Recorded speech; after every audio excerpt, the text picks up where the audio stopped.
ஒரு சூப்பரான நல்ல மொறுமொறுப்பான டீ டைம் ஸ்நாக்ஸு கண்டிப்பாக செஞ்சு பாருங்கள். சூப்பர் கிறிஸ்பியாக இருந்துச்சுங்க. டக்குன்னு செஞ்சிடலாங்க. ஒரு கப்பு மாவு இருந்தாலே போதும்.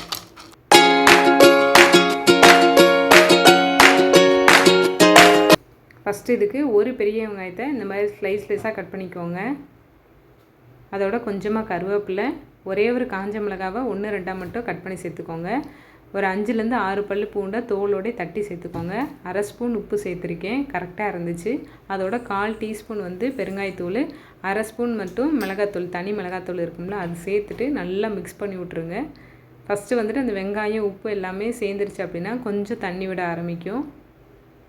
அதனால் ஃபஸ்ட்டே நல்லா மிக்ஸ் பண்ணி விட்டுட்டு கடலை மாவு சேர்த்துருக்கோங்க. 1 கப்பு கடலை மாவு கரெக்டாக இருந்துச்சுங்க. இந்த அளவுக்கு நீங்கள் 2 கப்பு 3 கப்பு செய்கிறீங்க அப்படின்னா அதோட வெங்காயம் கருவேப்பிலை எல்லாமே கொஞ்சம் ஜாஸ்தி பண்ணிக்கோங்க.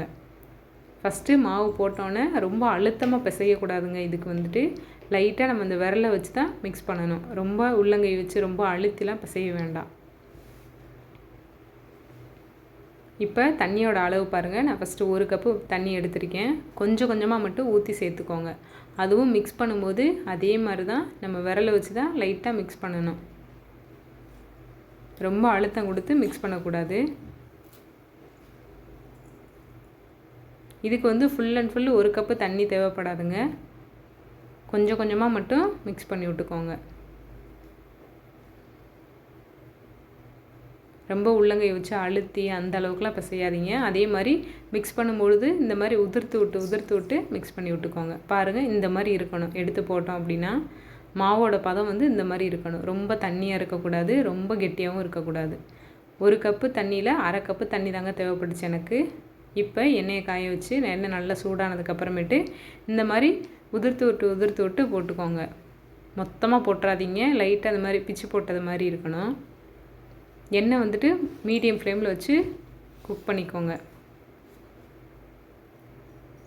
கண்டிப்பாக மட்டும் மொத்தமாக போட்டுறாதீங்க. ஏன்னா உள்ளெல்லாம் கொஞ்சம் மாவாக இருந்தாலும் இருக்கும்.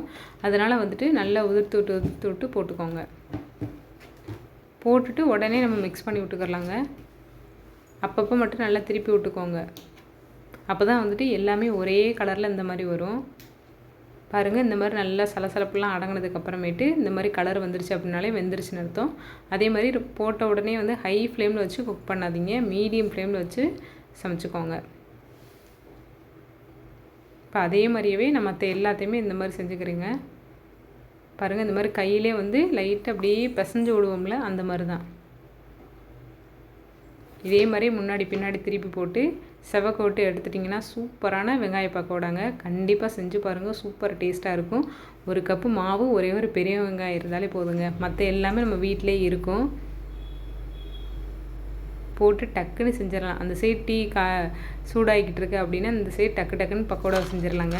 பாருங்கள், எடுத்து போட்டோம் அப்படின்னா நல்ல மொறுமொறுப்பாக இருந்துச்சு. கண்டிப்பாக செஞ்சு பாருங்கள். குட்டீஸ் எல்லாத்துக்குமே ரொம்ப பிடிக்கும். செஞ்சு பார்த்துட்டு உங்களோட ஃபீட்பேக்கை கண்டிப்பாக கமெண்ட்டில் சொல்லுங்கள். இப்போ பாருங்கள் எவ்வளோ கிறிஸ்பியாக இருக்குது அப்படின்ட்டு. பார்த்திங்களா, கையில் லைட்டாக ப்ரெஸ் பண்ணாலே போதும், நல்ல மொறுமொறுப்பாக இருந்துச்சு. வீடியோ பிடிச்சிருந்துச்சி அப்படின்னா மறக்காமல் லைக் பண்ணி ஷேர் பண்ணிவிட்டு சேனலை சப்போர்ட் பண்ணி சப்ஸ்கிரைப் பண்ணி வச்சுக்கோங்க. தேங்க்ஸ் ஃபார் வாட்சிங்.